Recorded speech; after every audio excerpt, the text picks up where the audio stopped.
বিসমিল্লাহির রহমানির রহিম। Mizan SD media, সত্যের পথে আহলে সুন্নাত ওয়াল জামাত। ওয়া রাহমাতুল্লাহি ওয়া বারাকাতুহু ওয়া মাগফিরাহ। الصلاة والسلام عليك سيدي يا رسول الله.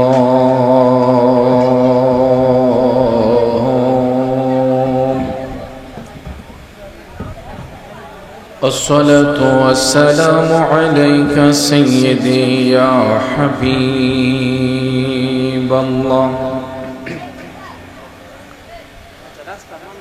الصلاة والسلام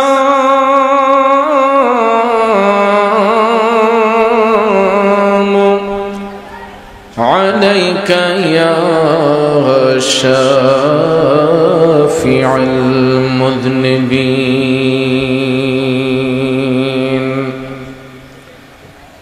الصلاة والسلام عليك يا رحمة للعالمين. اللهم صل سيدنا مولانا محمد وعلى آل سيدنا মাওলানা। আমার বাবাজিরা বন্ধুরা, জবানটা ছেড়ে দিয়া ওই নবীর কথা একটা বার স্মরণ করুন, যেই নবী আজও সবুজ গম্বুজের নিচে শুয়ে শুয়ে উম্মতি উম্মতি বলে কান্দে। আব্বা, যেই নবী আজও আমার আপনার জন্য কান্দে, ওই নবীর মহব্বতে দুরূদ শরীফের আওয়াজ আসতে হবে নাকি জোরে হবে? এ নবীর প্রেমিকেরা, ও নবীর আশিকেরা, এত সুন্দর একটা পরিবেশে ঐতিহ্যবাহী দুরুল কেন্দ্রীয় জামে মসজিদ ময়দানে আমরা বসেছি। আব্বারে, এই মুহূর্তে একটা বার লক্ষ্য করে দেখেন, ফেনী জেলার কথা, নোয়াখালীর কথা, কুমিল্লা জেলার বুড়ির চং ব্রাহ্মণ পাড়ার কথা। আমি গতকালকেও সেখানে গিয়েছিলাম। আব্বা, এত সুন্দর সুন্দর মসজিদ নির্মাণ করা হয়েছিল, আজকে মসজিদ গোলা পানিতে তলিয়ে গিয়েছে, মানুষের ঘর বাড়ি পানিতে তলিয়ে গিয়েছে। ছোট্ট ছোট্ট মাসুম বাচ্চাদের দিকে তাকালে চোখের পানি আটকে রাখা যায় না রে আব্বা, ওরা পানির উপর ভেসে আছে। আমি গতকালকে একটা ঘরে গিয়ে দেখলাম, ঘরের উপরে মাছা বেঁধে সেখানে বাচ্চাগুলোকে বসায় রাখা হয়েছে। এরা এত কষ্টে দিন কাটাচ্ছে, আমরা তো সেই তুলনায় এখনো মায়ের পেটে আছি, ঠিক না বেটে? এ নবীর প্রেমিকেরা, এত সুন্দর পরিবেশ পাওয়ার পরও যদি আল্লাহ নবীর মহব্বত অন্তরে না থাকে, তাইলে কিসের মুসলমান? জবানটা ছেড়ে দিয়া দয়াল নবীর ভালোবাসা অন্তরে নিয়া একটু বড় করে আওয়াজ দিয়া দরুদ শরীফ পড়ুন। আল্লাহুম্মা সাল্লি। মাশাআল্লাহ। বাহিরে যারা আছেন ভিতরে চলে আসেন ভাই। লানা মুহাম্মাদ ওয়া আলা আলি সাইয়্যিদিনা মাওলানা দরশবে মেরাজি বুদি জিবরাইল দরকাব পানি হাদা বরসরি রে গুম্বদ এ খদরাতোয়ে। আল্লাহুম্মা সাল্লি। মাশাআল্লাহ مولانا محمد وعلى آل سيدنا مولانا চক্ষুটা বন্ধ করে জীবনের গুনাহ মাফ করার জন্য সবাই আপন আপন কলবের দিকে মুতাওয়াজ্জি হইয়া আল্লাহ রাব্বুল আলামিনের জিকিরে মশগুল হয়ে যায়। জবানটা খুলে একটু মহব্বতের আওয়াজে পড়ুন ইল্লাল্লাহু ইল্লাল্লাহ ইল্লাল্লাহু ইল্লাল্লাহ ইল্লাল্লাহু ইল্লাল্লাহ ইল্লাল্লাহু ইল্লাল্লাহ ইল্লাল্লাহু ইল্লাল্লাহ ইল্লাল্লাহু ইল্লাল্লাহ লা ইলাহা ইল্লাল্লাহ লা ইলাহা ইল্লাল্লাহ لا إله إلا الله لا إله إلا الله إلا الله إلا الله إلا الله إلا الله إلا الله إلا الله إلا الله إلا الله لا إله إلا الله لا إله আরো জোরে লা ইলাহা ইল্লাল্লাহ লা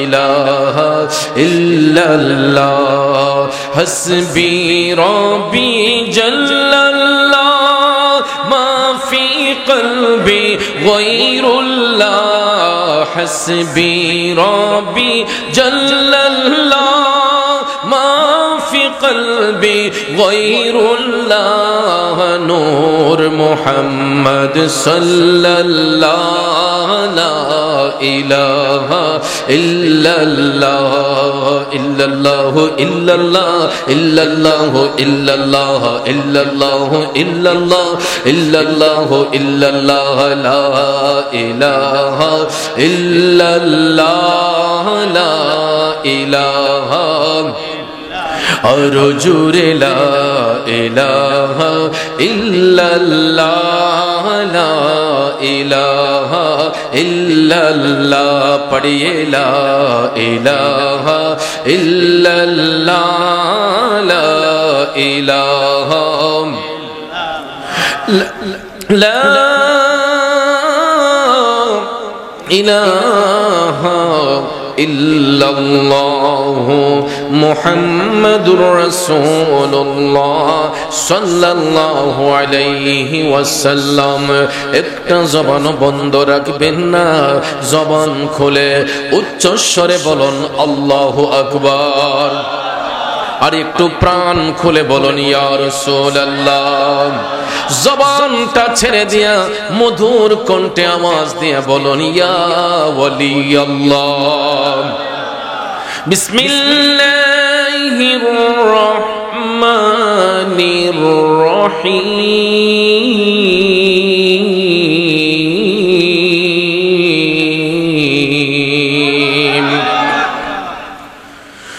والذين آمنوا وعملوا الصالحات أولئك أصحاب الجنة هم فيها خالدون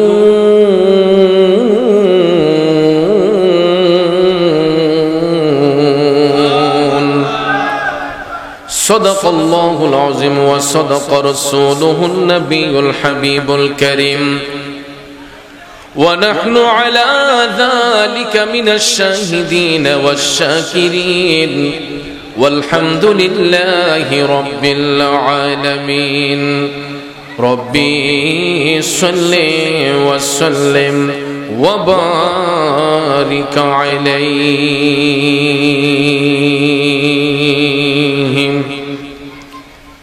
তৌহিদেরি মুর্শিদ আমার মোহাম্মদের নাম মুর্শিদ মোহাম্মদের নাম ওই নাম জপলি বুঝতে পারি খোদাই কালাম মুর্শিদ মোহাম্মদের নাম তৌহিদেরি মুর্শিদ আমার মোহাম্মদের নাম মুর্শিদ মোহাম্মদের নাম।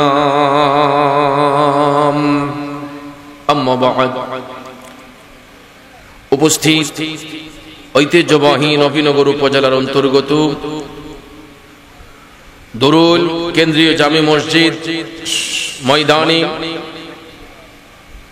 জামে মসজিদ কমিটির উদ্যোগে কবরবাসীর আত্মার মাগফিরাত কামনায় আয়োজিত আজকের এই আজিমুশান সুন্নি মহাসম্মেলন 2024 ইংরেজি সনের সম্মানিত সভাপতি, এই এলাকার কৃতি সন্তান বিশিষ্ট সমাজসেবক হাজী মোহাম্মদ গোলাম রব্বানী সাহেব, সহ সভাপতি বিশিষ্ট সমাজসেবক মোহাম্মদ আব্দুল খালেক সাহেব, আজকের মাহফিলের সম্মানিত প্রধান অতিথি দুরুল সরকারি প্রাথমিক বিদ্যালয়ের ম্যানেজিং কমিটির সভাপতি, তরুণ সমাজসেবক বিশিষ্ট শিক্ষানুরাগী নবীনগর উপজেলার কৃতি সন্তান আমার বন্ধুবর জনাব মোহাম্মদ মাহমুদুর রহমান রাজীব সাহেব, বিশেষ অতিথি মোহাম্মদ সুজন জমাদ্দার সাহেব, আমার পরবর্তীতে যিনি আলোচনা করবেন সারা বাংলার আলোড়ন সৃষ্টিকারী মুজাহিদে আহলে সুন্নাত, টেকনাফ থেকে তেতুলিয়া, রূপসা থেকে পাথরিয়া, যার সুরের মূর্ছনায় আল্লাহ প্রেমিক, রসুল প্রেমিক, অলি প্রেমিক, সুন্নি প্রেমিক বান্দাদের অন্তরে নবী প্রেমের স্পৃহা জেগে ওঠে, যার আলোচনায় লক্ষ কোটি সুন্নি প্রেমিকরা চোখের জল ছেড়ে দিয়ে যার আলোচনা দিন রাত শুনে, আমার সহযোদ্ধা বিশিষ্ট ইসলামী চিন্তাবিদ আহলে সুন্নাত ওয়াল জামাতের বলিষ্ঠ কণ্ঠস্বর আল্লামা মুফতি জহিরুল ইসলাম ফরিদি সাহেব, এতক্ষণ যিনি আলোচনা করেছেন ব্রাহ্মণবাড়িয়া জেলার কসবা উপজেলার মেহারি গ্রামের কৃতি সন্তান মেহারি কাদেরী আহমদিয়া দরবার শরীফের বর্তমান সাজ্জাদানশীন আমার সহযোদ্ধা বন্ধুবর আলহাজ হযরত মাওলানা কারি নজরুল ইসলাম আশিকি পীর সাহেব, আজকের বিশেষ অতিথিবৃন্দ,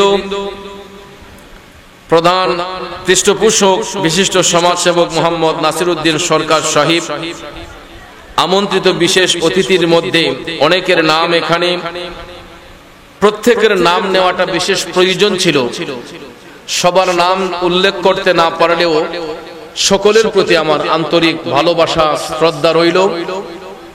আমার সামনে উপস্থিত মুরব্বী বাবারা, যুবক ভাইয়েরা, পর্দানশীল মা বোনেরা, সবার প্রতি আন্তরিক সালাম, আসসালামু আলাইকুম ওয়া রাহমাতুল্লাহি ওয়া বারাকাতুহু। রব্বুল ইজ্জতের আলিশান দরবারে লাখো কোটি শুকর যে মহান আল্লাহ পাক এই মুহূর্তে আমাকে আপনাকে পানিবন্দী অবস্থায় না রেখে, অসুস্থতা বোধ না রেখে, সুস্থ শরীরে আল্লাহর হাবিবের প্রেমের বাগানে আসার বসার সুযোগ দান করেছেন, সেই জন্য রব তাআলার আলিশান দরবারে শুকরিয়া তান জোরে সরে পড়ে আলহামদুলিল্লাহ।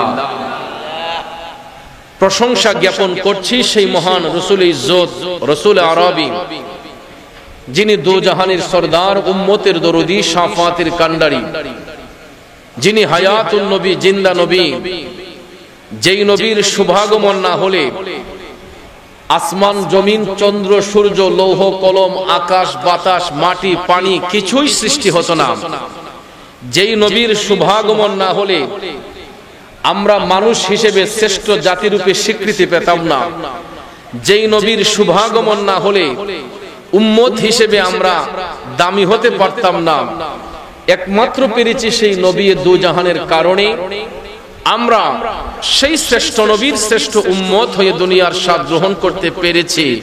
সেই জন্য ওই নবীর মহব্বতে আবারও মালিকের দরবারে শুকরিয়া তান করি আলহামদুলিল্লাহ। প্রিয় ভাইয়েরা আমার, মহান আল্লাহ রাব্বুল আলামিন সূরাতুল বাকারার 82 নম্বর আয়াতে কারিমার মাধ্যমে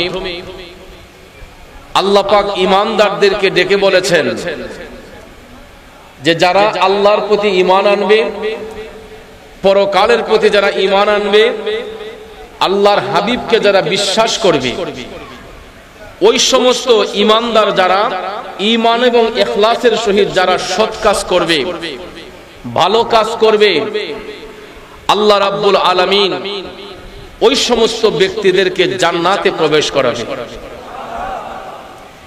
এবং সেই জান্নাতের মধ্যে তারা বহুকাল অবস্থান করবে। ঘোষণাকার, জোরে বলেন ঘোষণাকার। সাথে সাথে আল্লাহ রাব্বুল আলামিন আমাদেরকে এতটুকু বলেছেন, আরো বলেছেন যে যারা আল্লাহর সৃষ্টির সঙ্গে যারা কুফুরকে মিশ্রিত করবে, যারা কুফুরি করবে, যারা শিরিক করবে, এরা যতই অনয় বিনয় করে আল্লাহকে ডাকুক না কেন, কিয়ামত পর্যন্ত এরা আল্লাহর আদালত থেকে ছাড় পাবে না। মূলত এই আয়াতে কারিমা কাফের মুশরিকদেরকে শিক্ষা দেওয়ার জন্যই আল্লাহ রাব্বুল আলামিন অবতীর্ণ করেছেন। আসুন আমরা সামনে যাই।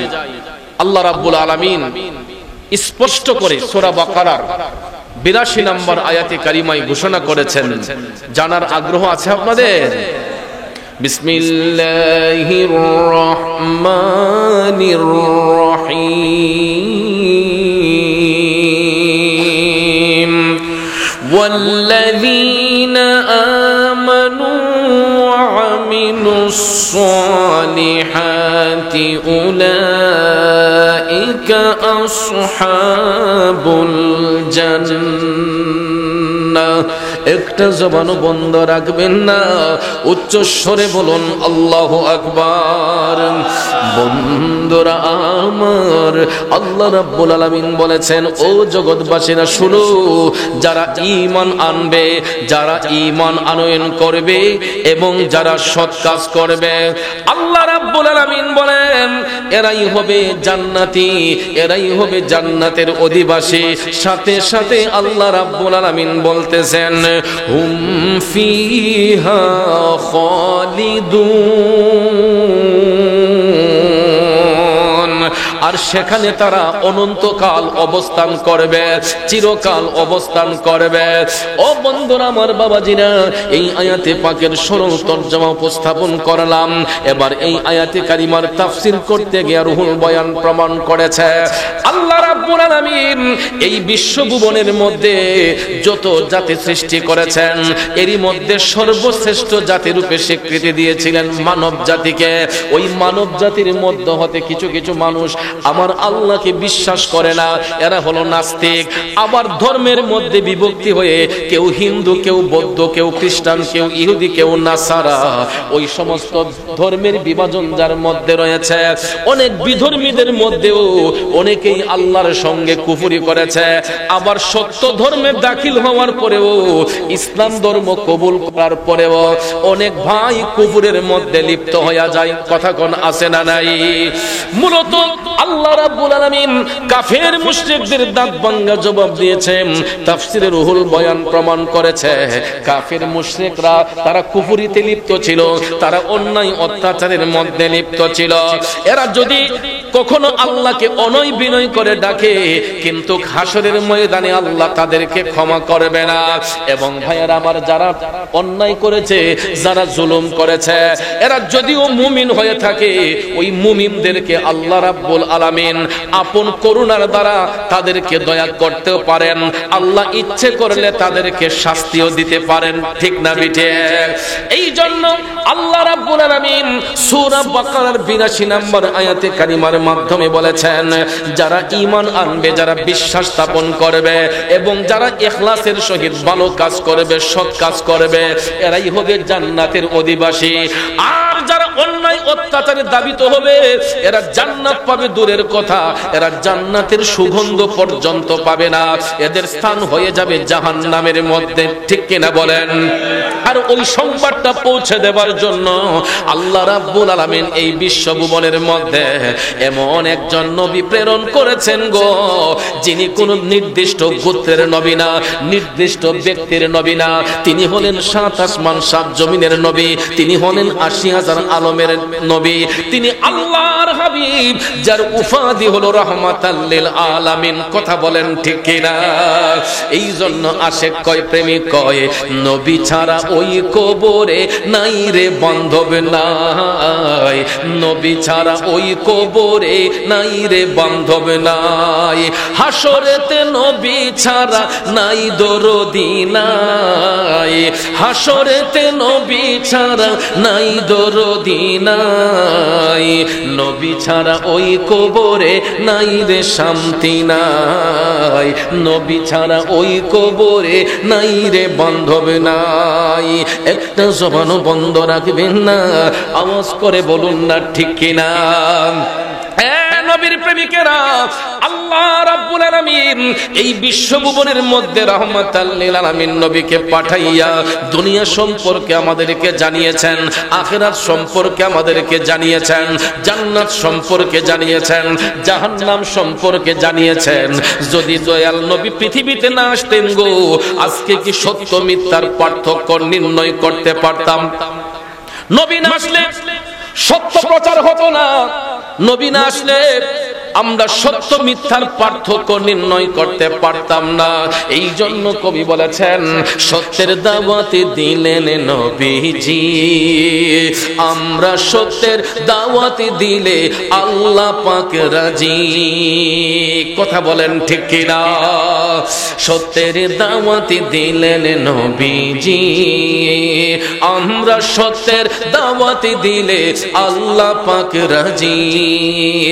আল্লাহকে রাজি করে, আল্লাহকে রাজি করে সঠিক প্রেমিক হও, নবী তুমি আমার হয়ে যাও, আমি তোমার তুমি আমার, আমি তোমার তুমি আমার, একবার কথা দাও, নবী তুমি আমার হয়ে যাও, নবী তুমি আমার হয়ে যাও। কষ্ট হচ্ছে আমার বাবাজিরা, জগতের বন্ধুরা রে, ও দুরুল গ্রামের মুরব্বী বাবাজিরা গো, আমার সম্মানিত মা বোনরা যারা শুনছেন, স্পষ্ট প্রমাণ হয়ে গেল নবী ছাড়া দু জাহানে কোনো শান্তি নাই, নবী ছাড়া জান্নাতি হওয়া যাবে না, নবী ছাড়া জাহান্নাম সম্পর্কে জানা যাবে না। ঠিক না বেঠি?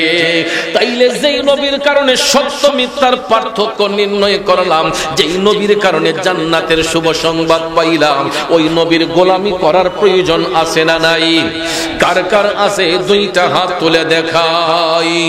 নারায়ে তাকবীর, নারায়ে রিসালাত, আহলে সুন্নাত ওয়াল জামাত, সুন্নি মহাসম্মেলন, সুন্নি মহাসম্মেলন।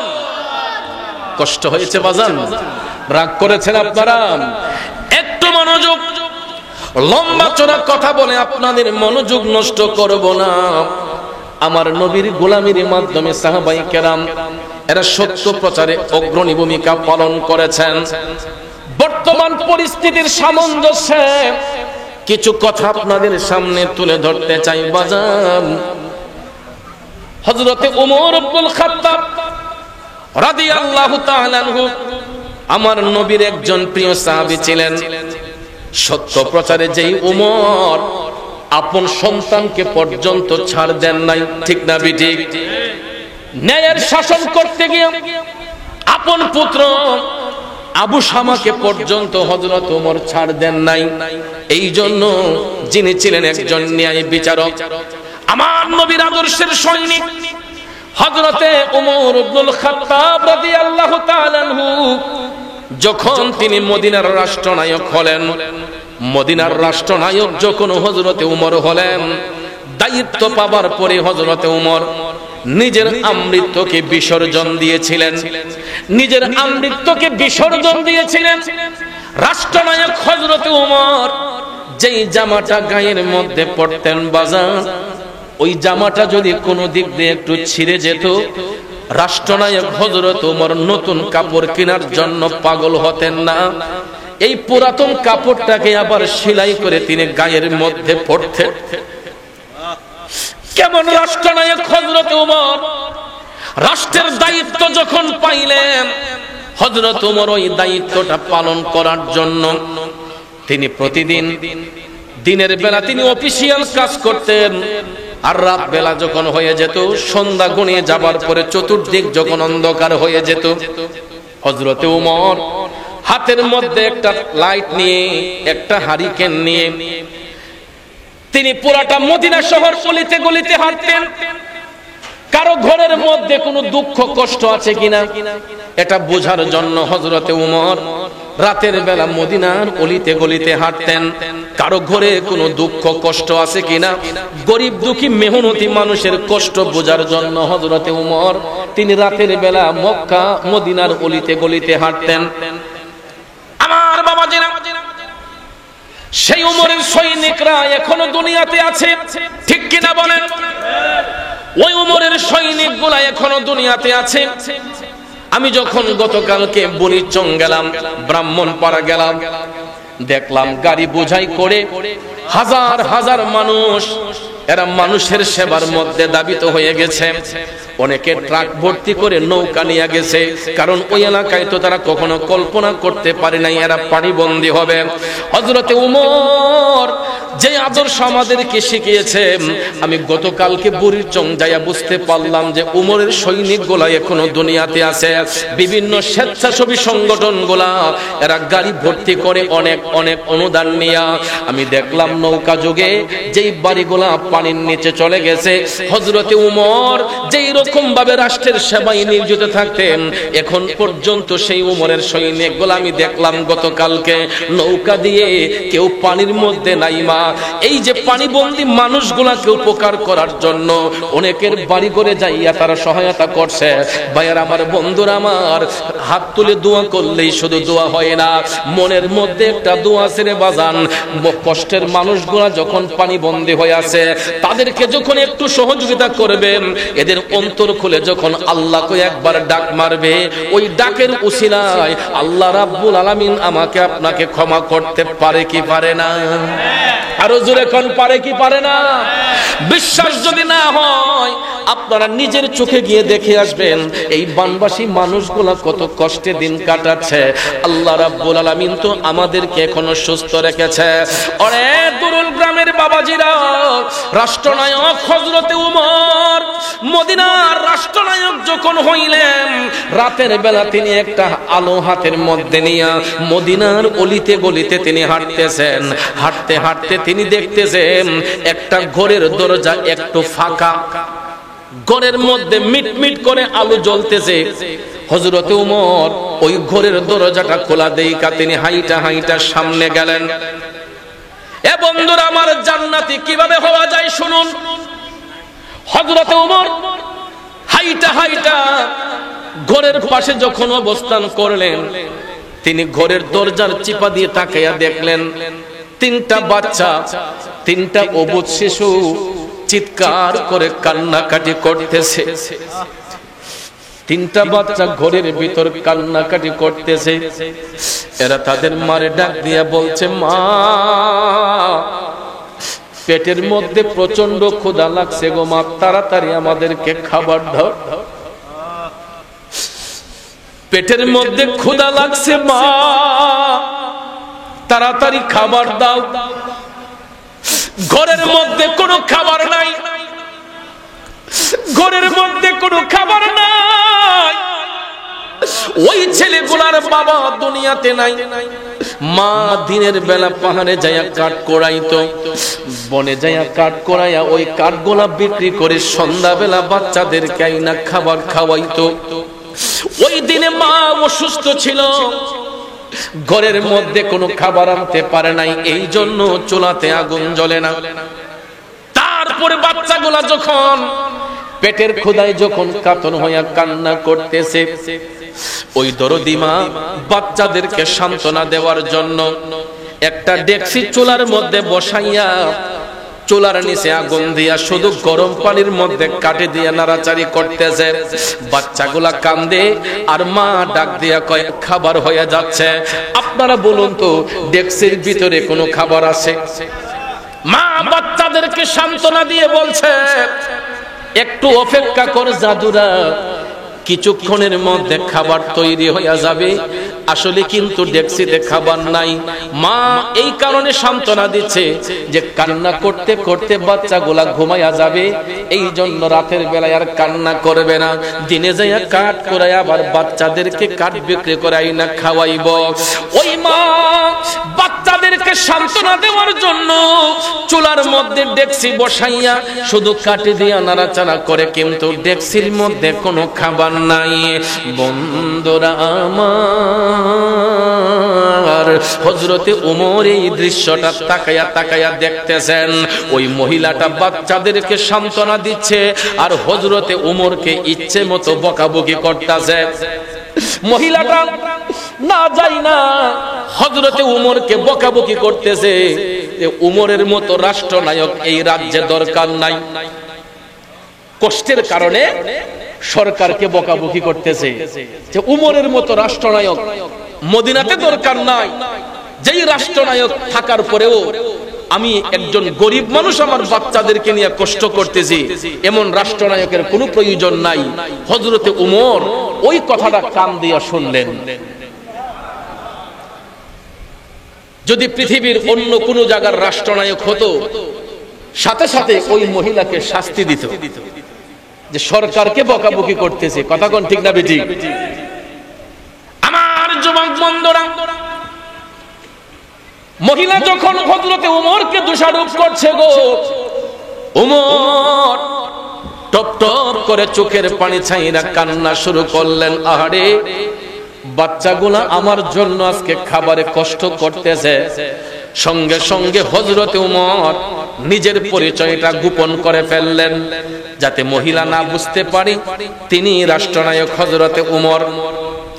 যুবক বন্ধুরা, আমার বাবাজিরা, হযরত ওমর নিজের মুখের মধ্যে কাপড় বাইদা দিলেন যাতে করে ওই মহিলা হযরতে ওমরকে চিনতে না পারে। তিনি সঙ্গে সঙ্গে পরিচয়টা গোপন করে ওই মহিলার ঘরের দরজার পাশে যাইয়া হযরতে ওমর অনুমতি চাইলেন। মা, আপনি অনুমতি দিলে আমি আপনার ঘরে একটু ঢুকতে চাই। মহিলা মনে করছে চোর ডাকাত মনে হয়, যে রাতের বেলায় চোর ডাকাত ছাড়া কি আসবে। মহিলা মনে করছে ডাকাত। ভিতর থেকে কান্নাকাটি করতেছে। মহিলা কয়, বাবারে, আমি একজন অসহায় মানুষ, আমার ঘরে কিছু নাই, আমি খাবারের কারণে আমার বাচ্চাগুলা কষ্ট করতেছে, বাবা আমার ঘরে এসে কি করবা? হযরত ওমর তাৎক্ষণিকভাবে বললেন, মা, আপনি ভয় পাবেন না, আমি কোনো চোর ডাকাত নয়, বাচ্চাদের চোখের পানি দেখে আমার একটু দরদ হয়েছে, আপনি যদি অনুমতি দেন আমি আপনার ঘরে একটু প্রবেশ করব। এখান থেকে একটা মাসআলা ও শিক্ষা নেন, এখান থেকে একটা মাসআলা ও শিক্ষা নেন। হযরত ওমর কিন্তু সরাসরি ঘরে ঢুকে যেতে পারতেন, উনাকে কেউ বাধাও দিতে পারত না, কারণ তিনি মদিনার রাষ্ট্রনায়ক, মদিনার সরকার। ঠিক না বেঠিক? সরকার হওয়ার পরেও ওই মহিলার ঘরের মধ্যে হযরত ওমর ডাইরেক্টলি ঢুকেন নাই, বাহির থেকে আগে অনুমতি চাইলেন। এটার দ্বারা ওই জিনিসটাও প্রমাণিত হয়, কারো বাড়িতে যদি আমরা যাই সরাসরি গিয়ে ঘরের মধ্যে ঢুকবেন না, এটা ইসলাম নিষেধ করেছে, আমার দয়াল নবী নিষেধ করেছেন। আপনি ঘরের কর্তা, অভিভাবক, অভিভাবক হওয়ার পরেও আপনি বাহির থেকে যখন ভিতরে যাবেন, ভিতরের মানুষদেরকে আগে অ্যালার্ট করতে হবে। এই জন্য ইসলাম বলেছে আপনি যখন কারো বাড়ির পাশ দিয়ে যাবেন বা কারো বাড়িতে বেড়াতে যাবেন, আগে বাড়ির বাহির থেকে সালাম বিনিময় করেন। কি বিনিময় করেন? আগে সালাম বিনিময় করেন। যদি ভিতর থেকে উত্তর না আসে আপনি 3 বার গলা কাশি দেন। এটা কেন? কারণ ঘরের ভিতরে মহিলা মা বোনদের একটা ব্যক্তিগত স্বাধীনতা আছে। ঠিক কিনা বলেন? আমরা পুরুষরা যেরকম বাহিরে স্বাধীনভাবে চলতে পারি, মহিলা মা বোনরা কিন্তু আমাদের মতো স্বাধীনভাবে চলতে পারে না। কিন্তু ঘরের ভিতরে তাদের একটা ব্যক্তিগত স্বাধীনতা আছে। যেমন অনেক মা বোনদের ঘরের ভিতরে থাকলে মাথায় কাপড় থাকে না, অনেক মা বোনদের বুকের উপর ওড়না থাকে না, অনেক মা বোনরা বাচ্চাকে দুধ পান করায়। কথা বলেন ঠিক কিনা? তাৎক্ষণিক ভাবে আমরা যদি কারো বাড়িতে হুট করে গিয়ে ঢুকে যাই, আর এইরকম পরিস্থিতিতে যদি কোনো মহিলা মা বোন থাকে, তারা লজ্জায় পড়ে যায়। কথা কোন ঠিক না বেঠিক? হাদিস শরীফে রাসূল বলেছেন, আল হায়াউ নিসফুল ঈমান, লজ্জা শরম হলো ঈমানের অঙ্গ। ঠিক কিনা বলেন? লজ্জা শরম হলো ঈমানের অঙ্গ। এই জন্য রাসূল বলেছেন, মহিলাদের ব্যক্তিগত স্বাধীনতার মধ্যে তোমরা হস্তক্ষেপ করো না। কারো বাড়িতে প্রবেশ করলে ঢোকার আগে অনুমতি নাও, আর না হলে সালাম বিনিময় করো, আর না হলে গলা কাশি দেও, যাতে করে কোনো মহিলা যদি বাচ্চাকে দুধ পান করানো অবস্থায় থাকে, সে যেন তার কাপড়কে সামলে নিতে পারে। কোনো মার যদি মাথায় কাপড় না থাকে, উনি যেন পর্দাটা সুন্দর করে করতে পারে। কোনো মার যদি বুকের উপর ওড়না না থাকে, সে যেন তার নিজেকে সেভ করতে পারে। এই জন্য আপনি ঘরের কর্তা হলেও আপনার উপযুক্ত মেয়ে ঘরে আছে, আপনার স্ত্রী আছে, আপনার মা আছে, তাদেরকে অ্যালার্ট করার জন্য ঘরের কর্তা হলেও বাড়িতে ঢোকার আগে গলা কাশি দিয়ে ঢুকবেন বা সালাম বিনিময় করবেন। এতে কোনো লজ্জা নয়, শরম নয়। অনেকে বলতে পারেন, হুজুর আমার বাড়িতে আমি ঢুকবো, আমি কার অনুমতি নিব? এমন বলতে পারে অনেকে যে আমার ঘরে আমি ঢুকবো, আমি আবার অনুমতি নিতাম কেরে? আসলে এটা কোনো কথা নয়। কারণ এটা মহিলাদেরকে অ্যালার্ট করার জন্য, তাদেরকে সেফ রাখার জন্য, তাদেরকে হেফাজত করার জন্য আমাকে আপনাকে এই দায়িত্বটুকু পালন করতে হবে। তাহলে আজকের পর থেকে আমাদের এটা মনে থাকবে তো ইনশাআল্লাহ? ভাইয়ারা আমার, বন্ধুরা আমার, হযরতে ওমর ডাইরেক্ট ঘরের মধ্যে ঢুকতে পারতেন, কিন্তু ঢুকেন নাই। তিনি মদিনার রাষ্ট্রনায়ক হওয়ার পরেও তিনি ডাক দিয়ে বললেন, মা আপনি অনুমতি দিনে আমি আপনার ঘরে ঢুকতে চাই, আমি কোনো চোর ডাকাত নই। বাচ্চাদের চোখের পানি দেখে আমার একটু দরদ হয়েছে। তখন মহিলা অনুমতি দেওয়ার পরে হযরতে ওমর ঘরের ভিতর ঢুকলেন। আরে যুবক বন্ধুরা, গভীর মনোযোগ। হযরত ওমর ঘরের ভিতর ঢুইকা জানতে চাইলেন, মাগো কেন তোমার বাচ্চাগুলা কান্না করতেছে? ওই মহিলাটা টপ টপ করে চোখের পানি ছাইরা কেঁদে দিয়েছে। হযরত ওমরকে কয়, আপনি আমার সঙ্গে একটু আসুন। রান্না করে নিয়ে কয়, দেখেন আমার চুলাতে কোনো খাবার আছে? হযরত ওমর পরিচয় গোপন রেখে বললেন, না, চুলাতে তো কোনো খাবার নাই। মা টপ টপ করে চোখের পানি ছাইরা কান্দে। হযরত ওমরকে ডাক দিয়া কয়, দেখেন আমার স্বামী নাই, আমি দিনের বেলা কাঠ কোরাই, বিকাল বেলা কাঠ বিক্রি করে বাজার করে ঘরে আনি, আমার বাচ্চাদেরকে খাওয়াই। আজকে আমার শারীরিক কন্ডিশন ভালো না, আমি কাঠ কোরাইতে পারি নাই, এই জন্য বাচ্চাদের জন্য খাবারের ব্যবস্থা করি নাই। পেটের ক্ষুধা তো আর বাচ্চারা সহ্য করতে পারে না, এই জন্য খাবারের জন্য বাচ্চাগুলা কান্না করতেছে। হযরত ওমর পরিচয়টা গোপন রাখলেন। রাইখা কই, মা মদিনার রাষ্ট্রনায়ক উমরকে আপনি জানিয়েছেন? মহিলা ডাক দিয়া কয়, আর বলিয়েন না, উমরের মতো রাষ্ট্রনায়ক আমি চাই না, উমরের মতো রাষ্ট্রনায়ক মদিনাতে আমি চাই না। হযরত ওমর পরিচয় গোপন রেখে কথাগুলা শুনতেছেন। শোনার পরে ওই মাকে ডাক দিয়া বললেন, মা আসলে আপনি অনেক কষ্টে আছেন, আমি যদি আপনার ঘরে একটু খাবার এনে দেই আপনার কোনো আপত্তি আছে? মহিলা কয়, বাবা আমি কষ্টে দিন কাটাইতেছি, আপনি আমার ঘরে খাবার দিবেন, এটা কিভাবে হয়? আমি তো ঋণী হয়ে যাব। হযরত ওমর বলেন, কখনো না, মানুষ মানুষের জন্য আমি আপনার সেবায় নিয়োজিত হতে চাই, আপনি কি আমাকে সেই অনুমতি দিবেন? মহিলা ডাক দিয়া কয়, হুজুর ঠিক আছে, আপনি যদি পারেন নিয়ে আসেন। আল্লাহু আকবার বলেন। খাবারের জন্য বাচ্চাগুলা কান্না করছে। হযরত ওমর রাষ্ট্রনায়কের দরদ হয়েছে। বাজান রে, পেটের ক্ষুধা এমন একটা জিনিস, আমি গতকাল অনুমান করেছি, খাবার নিয়ে যখন আমি ব্রাহ্মণপাড়া নাইগর এলাকার মধ্যে গেলাম, অনেক মহিলারা অনেক পুরুষরা পানি দিয়া সাঁতরায় আইসা বলতেছে আমাদেরকে খাবার দেন, খাবার দেন।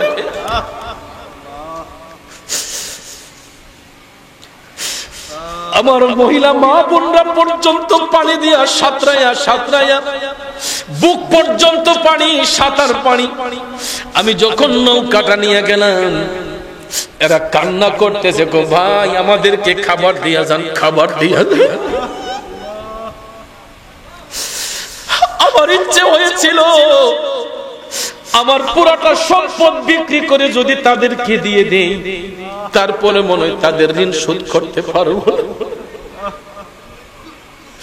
আজকে আমার আপনার ঘরের খাবার কত মানুষে খায়, কত পশু পাখি আমার আপনার ঘরের খাবার খায়। যারা আজকে খাবারের জন্য চিৎকার করতেছে এদের ঘরেও তো কত মানুষের খাবার ছিল, এরা কত মানুষরে খাওয়াইছে। আজকে তারা প্রকৃতির কাছে জিম্মি হয়ে গেছে। আমি তাৎক্ষণিকভাবে আকাশের পানে তাকাইলাম, হঠাৎ করে দেখি সামরিক বাহিনীরা হেলিকপ্টার দিয়ে খাবার গোলা প্যাকেটিং করে আসমান থেকে তারা উপর থেকে তারা ফেলে দিয়েছে। বিমান আকাশে উঠতেছে, খাবার গোলা ফেলে দিচ্ছে। ওই খাবার গোলা কোরানোর জন্য আমি দেখলাম অনেক মানুষ ঝাপটায়া গিয়া নদীর মধ্যে হাঁপাইতেছে। এই পেটের ক্ষুধা নিবারণের জন্য মানুষ কত কান্না করতেছে। এ যুবক বন্ধুরা, যদি মনে শক্ত থাকে, এবিলিটি থাকে, ওই অসহায় মানুষদের পাশে চলে যাবেন। এরা কিন্তু ভিক্ষুক না, আজকে তারা পরিস্থিতির শিকার। একটাবার বিবেককে প্রশ্ন করেন, এই পরিস্থিতিটা তো আমার আপনার বেলায় আসতে পারতো, আমার আপনার বেলায় আসতে পারতো, কিন্তু আল্লাহ পাক আমাদেরকে হেফাজত করেছেন। বাজান, হযরত উমরের কথা বলেছিলাম পেটের ক্ষুধা নিবারণ করে দেওয়ার জন্য। উমর বললেন, মা তুমি যদি অনুমতি দাও আমি ঘরের বাচ্চাদের জন্য একটু খাবারের ব্যবস্থা করি।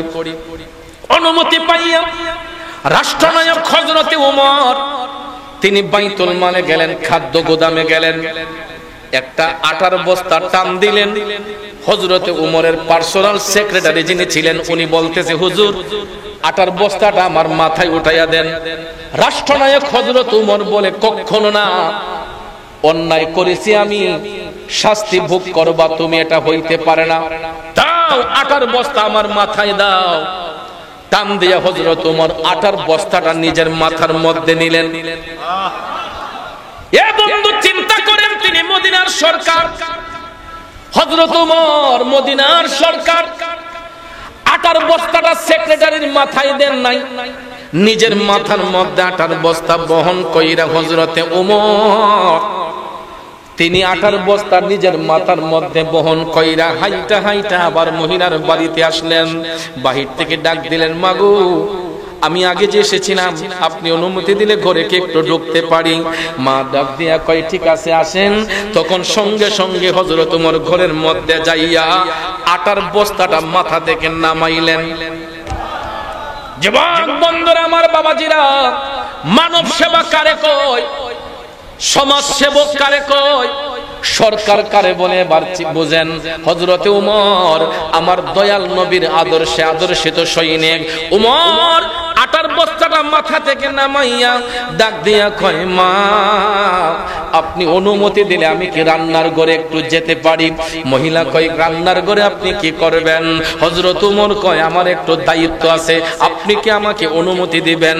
কয়, ঠিক আছে হুজুর, আমার পুরাটা ঘর আপনার জন্য উন্মুক্ত। তখন অনুমতি পাইয়া হযরত উমর আটার বস্তাটা নিয়ে রান্নার ঘরে যাইয়া বস্তার মুখটা খুইলা এই গরম পানি যে বসানো ছিল ডেক্সির মধ্যে, হযরত উমর ওই ডেক্সির মধ্যে আটা ঢাইলা দিলেন। মদিনার রাষ্ট্রনায়ক রান্নার ঘরে যাইয়া বস্তা থেকে আটা খুইলা আটাগুলা ডেক্সির মধ্যে দিয়া নিজে এটারে গোলাই করলেন। ভালো করে মিক্সিং করিয়া হযরতে উমর ওই মহিলার রান্না ঘরে বৈশা নিজের হাতে রুটি বানাইলেন। কেমন রাষ্ট্রনায়ক! নিজের হাতে আটা গোলাই করে নিজের হাতে হযরত উমর রুটি বানাইলেন। আল্লাহু আকবার বলেন। কষ্ট হইতেছে আপনাদের? একটু দুরূদ শরীফ পড়েন। আল্লাহুম্মা সাল্লি আলা সাইয়্যিদিনা মুহাম্মাদ নাবিয়ানা শাফিয়ানা মাওলানা মুহাম্মাদ নাবিয়ানা। মাশাআল্লাহ, মোহব্বতে মোহাম্মদ আল্লাহ তুমি দয়া করো, নসিব করো মদিনা। নূর নবীকে না দেখাইয়া কবর দেশে নিও না। আল্লাহুম্মা সাল্লি আলা সাইয়্যিদিনা মুহাম্মাদ নাবিয়ানা। মাশাআল্লাহ। মাওলানা মুহাম্মাদ নাবিয়ানা মাওলানা। আমার বাবাজিরা, বন্ধুরা, গভীর মনোযোগ। বলতেছিলাম কি, হযরত ওমর রান্নার ঘরে যাইয়া নিজের হাতে রান্না করলেন, রুটি বানাইলেন। অনেকগুলা রুটি ভাইজা হযরত ওমর বাচ্চাদেরকে ডাক দিলেন। ওই তিনটা বাচ্চাকে ডাক দিয়া হযরত ওমর আপন কোলে বসাইলেন। দুইটা বাচ্চাকে দুই রানে বসাইলেন, আরেকটা বাচ্চাকে পাশে বসাইয়া হযরত ওমর ওই রুটিগুলা মধু মিশ্রিত কইরা বাচ্চার মুখে দিচ্ছেন। বাচ্চাগুলা যখন রুটি খাইয়া পেটের ক্ষুধা যখন নিবারণ হইছে, আর যখন তারা খেতে চায় না, পেটের ক্ষুধা যখন নিবারণ হয়েছে, বাচ্চাগুলো আলহামদুলিল্লাহ শব্দ বলল। খাবার খেয়ে সঙ্গে সঙ্গে বাচ্চাগুলা যখন আল্লাহর শুকরিয়া আদায় করছে, হযরত ওমর তখন একটা মুস্কি হাসি দিলেন। খাবারের পরে আলহামদুলিল্লাহ বলতে হয়। খাবারের শুরুতে বিসমিল্লাহি ওয়া আলা বারাকাতিল্লাহ, কথাটা মনে থাকবে। বিসমিল্লাহ বলে খাবার মুখে দিবেন, অন্তত বেশি না পারেন বিসমিল্লাহির রহমানির রহিম বলে আমরা খাবার মুখে দেব। খানা শেষ হয়ে গেছে, শুকরিয়া আদায় করবেন আলহামদুলিল্লাহ। কথাটা মনে থাকবে। বন্ধুরা আমার, বাবাজিরা, গভীর মনোযোগ। বাচ্চাগুলো যখন আলহামদুলিল্লাহ শব্দটা বলল, হযরত ওমর একটা মুস্কি হাসি দিলেন। এবার হযরত ওমর মা দরদিকে ডাক দিলেন, মা গো, ও মা, আপনার পেটের ক্ষুধা এবার নিবারণ করেন, এখান থেকে কিছু রুটি আপনিও খান। মহিলা ওই থালা থেকে রুটি পান করল। মহিলা যখন আলহামদুলিল্লাহ বলল, সবার যখন পেটের ক্ষুধা নিবারণ হয়েছে, হযরত ওমর তখন পর্যন্ত মুখের কাপড় খোলেন নাই, তিনি পরিচয়টা গোপন রেখেছেন। সবাইকে যখন তৃপ্তি মতো খাওয়াইলেন, ঘরের মধ্যে আটা মজুদ। এবার হযরত ওমর ডাক দেয়া কয়, মা, আর কোনো কষ্ট আছে? মহিলা কয়, না বাবা, আর কোনো কষ্ট আমার ঘরে নাই। এবার হযরত ওমর কয়, মা, আমি একটা অনুরোধ করব, রাখবানি? কয়, কি অনুরোধ? তখন হযরত ওমর কয়, মা, এখন তো তোমার ঘরে খাবার আছে, তোমার বাচ্চাদের খাবারের কষ্ট হবে না। মাগো, উমরের পক্ষ থেকে আমি তোমার কাছে ক্ষমা চাই, তুমি উমররে মাফ করে দাও। সুবহানাল্লাহ কন্যা। অথচ তিনি উমর বললেন, মা, উমরের পক্ষ থেকে আমি তোমার কাছে ক্ষমা চাই, তুমি আমাকে ক্ষমা, তুমি উমরকে ক্ষমা করে দাও। মহিলা কয়, উমরের জন্য আপনার এত দরদ কেন? উমরের কারণে আজকে আমার বাচ্চাগুলা কষ্ট করতেছে, আর আপনি আমার ঘরে সহযোগিতা করছেন, উমর তো করে নাই। আপনি বলতেছেন উমরকে ক্ষমা করার জন্য, আমি উমরকে ক্ষমা করতে পারবো না। তখন তিনি পরিচয় গোপন রেখে বলতেছেন, মাগো, একজন রাষ্ট্রনায়ক রাষ্ট্র পরিচালনা করতে গিয়ে তার কিছু ভুল ত্রুটি থাকতেই পারে, তিনি তো জানতেন না তোমার ঘরে খাবার নাই। যদি জানতেন অবশ্যই তোমার ঘরে খাবার পৌঁছে যেত। রাষ্ট্রনায়ক তো জানেন না তোমার ঘরে খাবার নাই, এখন যেহেতু তিনি অ্যালার্ট হয়েছেন আর খাবারের অসুবিধা হবে না, তখন মহিলা বলতেছে আমি এক শর্তে উমরকে ক্ষমা করতে পারি। কয় শর্তে? মহিলা কয় এক শর্তে উমরকে ক্ষমা করতে পারি। সেটা কি? মহিলা ডাক দিয়া কয় আপনার মতো ব্যক্তি যদি এই এলাকার রাষ্ট্রনায়ক হয় তাহলে আমি উমররে মাফ করে দেব। আপনার মতো একজন মহান ব্যক্তি যদি মদিনার রাষ্ট্রনায়ক হয় তাইলে আমি উমররে ক্ষমা করে দেব। মহিলা যখন ওই কথা বলছে গো, হযরত উমর মুখের কাপড়টা সরাইয়া একটা দরদি কণ্ঠে ডাক দিয়া কয় মা,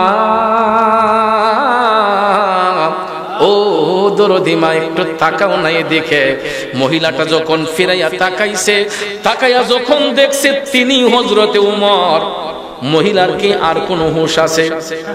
মহিলা কাঁপতে কাঁপতে শুরু করছে, সাইদ আলী রে কার সামনে তখন মার্কেটিং করছিলাম। মহিলা তো এখন ডরে একদম ভয়ে কাতর। হযরত ওমর ডাক দিয়ে বললেন সাবধান, মা তুমি কাঁপতেছো কেন? তোমার তো কোনো দোষ নাই, দোষ করেছে আমি। আমার তোমার কাছে আমি ক্ষমা চাইবো, তুমি আমার কাছে ক্ষমা চাইবা কেন? মাগো আমি জানতাম না তোমার ঘরে যে খাবারের অভাব। আমি উমর, তুমি ঠিকই বলেছো মা, আজকের পর থেকে আর কোনোদিন তোমার ঘরে খাবারের কোনো কমতি হবে না, তোমার বাচ্চাগুলা কষ্ট করবে না। সঙ্গে সঙ্গে মহিলা ডাক নিয়ে কই হুজুর আমার ভুল হয়েছে, আমারে ক্ষমা করে দেন হুজুর, আমি বুঝতে পারি নাই। হযরত ওমর কয় না গো মা না, তোমার কোনো ভুল নাই, ভুল করেছি আমি, এই সাজা ভোগ করতেছি আমি। আজকের পর থেকে আর কোনোদিন তোমার ঘরে খাবারের কোনো কমতি হবে না। এটাই হলো রাষ্ট্রনায়কের দায়িত্ব, ঠিক কিনা বলেন? এই জন্য ভাইয়ার আমার, আমরা তো এই দেশের নাগরিক, আমরা তো সরকারের কাছে ধন দৌলত চাই না, ঠিক না বেঠিক? আমরা চাই এলাকার গরিব দুঃখী মানুষগুলা যেন, খেটে খাওয়া মানুষগুলা যেন আরাম আয়েশে থাকতে পারে, তারা যেন একটা সুবিধা পায়, সুবিধা থেকে যেন বঞ্চিত না হয়। এটাই হলো রাষ্ট্রের কাছে জনগণের চাওয়া, কথা কোন ঠিক কিনা? আমরা তো বেশি কিছু চাই না। তাহলে রাষ্ট্রের প্রতি যদি রাষ্ট্রের যেই বরাদ্দ আসে, ওই বরাদ্দগুলো যদি সঠিকভাবে রাষ্ট্রের মধ্যে বন্টন করা হয়। কে বলেছে বাংলাদেশ গরিব? এই বাংলাদেশ গরিব নয়। আপনারা গিয়ে দেখেন কুমিল্লা ব্রাহ্মণপাড়াতে যে বানবাসীদের পাশে বাংলাদেশের যে স্বেচ্ছাসেবী সংগঠন এবং যেই সমস্ত বিশিষ্ট ব্যক্তিবর্গ যারা এবিলিটি আছে, গিয়ে দেখেন শত শত গাড়ি ট্রাক ভর্তি করে তারা মানুষের সেবায় নিয়োজিত হয়েছে। এরকম যদি প্রত্যেকটা এলাকার প্রত্যেকটা সমাজ সেবক যদি এরকম হয়ে যেত, সমাজের উন্নয়নে অগ্রণী ভূমিকা পালন করত, সুদ ঘুষের ব্যবসা না করে, জুলুম নির্যাতন না করে যদি সমাজের সেবায় নিয়োজিত থাকতো, তাহলেই আমাদের সমাজটা সুন্দর থাকতো, কথা কোন ঠিক না বেঠিক?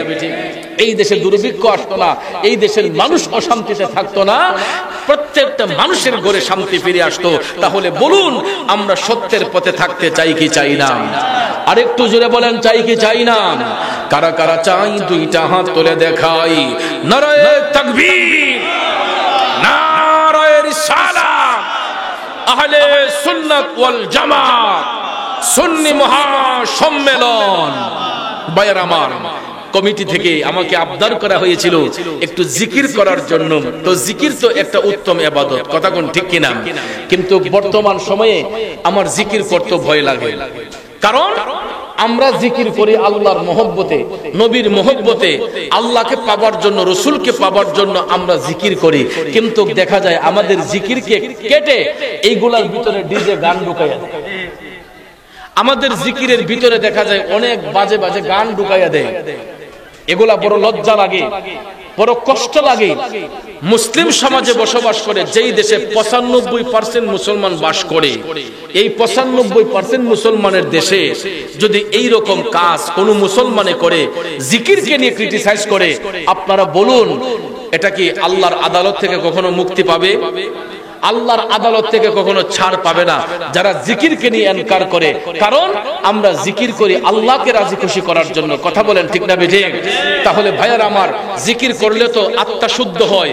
লৌহের মধ্যে জং ধরলে যেরকম হাতুড়ি দিয়ে বাড়ি দিলে লৌহের জং দূর হয়, কালবের মধ্যে যখন গুনাহ করতে করতে ময়লা জমে যায়, আর ওই কালবের ময়লাটা পরিষ্কার করার জন্য বান্দা যখন আল্লাহ আল্লাহ জিকির করে যখন কালবের মধ্যে আঘাত করবে, ঠিক এইরকম ভাবে হাতুড়ি দিয়ে লৌহতে বাড়ি দিলে যেরকম জং দূর হয়ে যায়, আল্লাহ আল্লাহ শব্দ বলে কালবে আঘাত করলে কালবের ময়লা দূর হয়ে যায়। তাহলে এই জিকিরকে নিয়ে আল্লাহর রাস্তে কোনো মুসলমান সমাজে কোনো মুসলিম ভাই ইনকার করবেন না। জোরহাত করে বলবো, আল্লাহর জিকির তিন অবস্থায় করা যায়, শুয়ে, বসে এবং দাঁড়ায়া। তিন অবস্থায় আল্লাহর জিকির করা যায়, কিন্তু দাঁড়ায়া জিকির করার মধ্যে শর্ত আছে। দাঁড়ায়া জিকির সবার জন্য শর্ত নয়। জিকির করতে করতে যার মধ্যে হাল আসে, ভাবিক ব্যক্তি যারা হয়, যারা দুনিয়ার সেন্স চেতনা তাদের মধ্যে থাকে না, ওই সমস্ত ভাবিক ব্যক্তিরা ইশকের কারণে যদি দাঁড়ায়া যায়, কখনো তাদের হালকে নষ্ট করবেন না, হাসি ঠাট্টা মস্করা করবেন না, বরঞ্চ তাদেরকে তাদের হালে জিকির করতে দেন। এদেরকে নিয়ে কেউ তামাশা করবেন না, মস্কারি করবেন না। কিন্তু দেখা যায় এই সমস্ত কিছু কিছু ভাই যখন ইশকের সহিত জিকির করে, ক্যামেরাটা ঘোরাইয়া তার দিকে ধইরা আবার আমাদের দিকে ধরে ধইরা, এই যে 1.5 ঘন্টা আলোচনা করলাম, এই দিকে কোনো খবর নাই, 1 ঘন্টা আলোচনা করলাম, এইগুলা দেয় না। 1 মিনিট 2 মিনিটের এই জিকির একটু দাঁড়াইয়া জিকির করছে, এটাকে কাট কইরা ডিজে গান ঢুকাইয়া কয় দেখো বন্ডরা কিতা করে। 1.5 মিনিটের জিকিরকে ভাইরাল করে আমাদেরকে বন্ড বলে। আজকে দেখেন, যাদেরকে বন্ড বলতেছেন, যাদেরকে আপনারা বন্ড বলতেছেন, সবার আগে এই বন্ডরাই আপনার মানুষের সেবার মধ্যে দাবিত। যাদেরকে সমাজের মানুষ কিছু কিছু কুচক্রী মহল বন্ড বলে, তারা কিন্তু মানুষের সেবায় যায় নাই। আমি দেখেছি, আমরা গিয়েছি স্থান সামগ্রী নিয়ে, এখানেও ট্রল করতেছি, আমরা বলে এখানে তামাশা করতে গেছি। আরে ভাই, আমরা না হয় তামাশা করতে গেছি, তুমি তো সেখানে তামাশা করতে যাও নাই। তুমি ফেসবুকের মধ্যে বাজে বাজে কমেন্ট দিয়ে আরো মানুষের মনকে নষ্ট করো। আমরা গেছি তান সামগ্রী নিয়ে, আমার বন্ধু আল্লামা পীর মুফতি গিয়াসউদ্দিন তাহিরি সাহেব, আপনারা দেখেছেন এই ভদ্রলোক যেই দিন বন্যা প্লাবিত হয়েছে, যেই দিন আখাউড়াতে বন্যার পানি বাঁধ ছুটে যখন পানি আসতেছে, তিনি তাৎক্ষণিকভাবে বৃষ্টিতে ভিজে গিয়ে, আপনারা লক্ষ্য করেছেন, আমার বন্ধু সেই স্রোতের মধ্যে বনবাসী মানুষের পাশে গিয়ে দাঁড়িয়েছেন। তিনি এযাবৎ পর্যন্ত, বন্যা শুরু হওয়ার পরে এযাবৎ পর্যন্ত একটা দিন তিনি থেমে থাকেন নাই। প্রতিটা দিন তিনি অনুদান নিয়ে বনবাসী মানুষের পাশে গিয়ে দাঁড়িয়েছেন এবং মানুষদেরকে সহযোগিতা করছেন। মৃত্যুর ভয় সুন্নিরা করে না, মরণের ভয় সুন্নিরা করে না। অনেকে আমাদেরকে থ্রেট দেয়, কয় এখন চলবেন কেমনে, এখন তো সুন্নিরা 12টা বেজে যাবে। কি সুন্নিরা কি কারো দালালি করছে নাকি? সুন্নিরা কারো দালালি করে নাই, কথা কোন ঠিক না বেঠিক? সুন্নিরা সব সময় আল্লাহ রাসূলের গুণগান গেয়েছে, কথা কোন ঠিক না বেঠিক? সুন্নিরা সব সময় নবীর গুণগান গায়, ওলি আল্লাহর গুণগান গায়। আর আমরা গোলামি করব আল্লাহর, আমরা গোলামি করব নবীজির, আমরা গোলামি করব ওলি আল্লাহর, কথা বলেন ঠিক না বেঠিক? এই জন্য ভাইয়ার আমার, সুন্নিদেরকে হুমকি দমকি দিয়ে দামিয়ে রাখা যাবে না। অনেকে ভাবছে সুন্নি মাহফিল নাকি বন্ধ হয়ে যায়, সুন্নি সম্মেলন নাকি বন্ধ হয়ে যায়, জশ্নে জুলুস নাকি বন্ধ হয়ে যায়। মনে রাখবেন, এখন আর বিপুল ভাবে হবে ইনশাআল্লাহ। জশ্নে জুলুস আমাদের অতি নিকটে, সারা বাংলাদেশে কর্মসূচি আসতেছে। দেখবেন আপনারা 16 সেপ্টেম্বরে বাংলার অলিতে গলিতে রাজপথে জশ্নে জুলুস কিভাবে পালন করে সুন্নিরা, দেখবেন ইনশাআল্লাহ ময়দানে। কারণ সব সুন্নি দরবার, সুন্নি জামাতের সব আলেম ওলামা ঐক্যবদ্ধ হয়ে গেছে ইনশাআল্লাহ। যদিও কারো মধ্যে কিছু মতভেদ রয়েছিল, সব কিছু ভুলে গিয়ে সারা বাংলাদেশের সুশীল সুন্নি জামাত এখন ঐক্যবদ্ধ, সুশীল সমাজ ঐক্যবদ্ধ।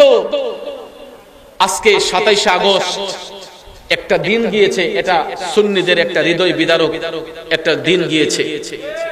এই দিনে 2014 সালে আমাদের শহীদ মিল্লাত আল্লামা শাইখ নুরুল ইসলাম ফারুকী রহমাতুল্লাহ আলাইহি শাহাদাত বরণ করেছিলেন। ঘরে সন্ত্রাসীরা ঢুকে, জঙ্গিরা ঢুকে যাকে নিজের বাসভবনে গলা কেটে জবাই করেছিল, সেই নবীর সৈনিকের শাহাদাত বার্ষিকী ছিল আজকের এই 27 আগস্ট। সারা বাংলাদেশে কর্মসূচি হয়েছে, আমার হবিগঞ্জ হয়েছে। ইনশাআল্লাহ এই আগস্ট মাস এটা সুন্নি জামাতের সুখের মাস। কারণ এই মাসের 27 তারিখ শহীদ মিল্লাত আল্লামা শাইখ নুরুল ইসলাম ফারুকী রহমাতুল্লাহ আলাইহি শাহাদাত বরণ করেছেন। তিনি বলেছিলেন, পীর মুরিদি যার যার, সুন্নিয়ত আমাদের সবার। পীর সাহেবগণ এক এক খানকা থেকে তরিকতের কাজ করবেন, তালিম দিবেন, কিন্তু সুন্নিয়তের ময়দানে সবাই এক হয়ে যাবে। আজকে এত বছর পরে ওনার কথাটাই সত্য হয়েছে। সারা বাংলাদেশের দরবার এবং সুন্নি আলেমরা ঐক্যবদ্ধ হয়েছে। আমরা এখন সামনে কর্মসূচি ঈদে মিলাদুন নবী আমরা পালন করব, জশ্নে জুলুস আমরা করব। যদি নবীজির বিন্দু মাত্র প্রেম যদি অন্তরে থাকে, যেখানে জশ্নে জুলুসের ডাকজনে 10 জন করে সাথে নিয়ে চলে যাবেন ইনশাআল্লাহ। পারবেন না ইনশাআল্লাহ? জশ্নে জুলুস করতে রাজি আছেন তো সবাই? কারা কারা রাজি আছেন দুই হাত তুলে দেখাই। নারায়ে তাকবীর, নারায়ে রিসালাত, আহলে সুন্নাত ওয়াল জামাত, ঈদে মিলাদুন নবী, ঈদে মিলাদুন নবী। এই স্লোগানটা দুরুল কেন্দ্রীয় মসজিদ থেকে যেমন দিয়েছি, এই স্লোগানটা ময়দানের মধ্যে দিবেন, রাজপথে দিবেন ইনশাআল্লাহ। রাসালাতের স্লোগান নিয়ে যেই ব্যক্তি তার যাত্রাকে সামনের দিকে নিবে, ওই ব্যক্তিকে কেউ থামিয়ে রাখতে পারবে না। সে আল্লাহর আমানতে থাকবে, আমার নবীর নুরানি নজর মুবারকে থাকবে। কথা বলেন ঠিক না বেঠিক? সে ওলি আল্লাহর ছায়াতলে থাকবে। এই দেশে ভাইয়ারা আমার মাজার ভাঙার ষড়যন্ত্র হয়েছিল। ইতিমধ্যে আপনারা দেখেছেন অনেক মাজার শরীফের মধ্যে আগুন জ্বালানো হয়েছে। দুষ্কৃতিকারীরা, জঙ্গিবাদে বিশ্বাসী যারা, এরাই ওলি আল্লাহর মাজার শরীফে, হিন্দু ভাইদের মন্দিরে ইতিমধ্যে অনেকটা মাজার শরীফে আগুন দেওয়া হয়েছিল।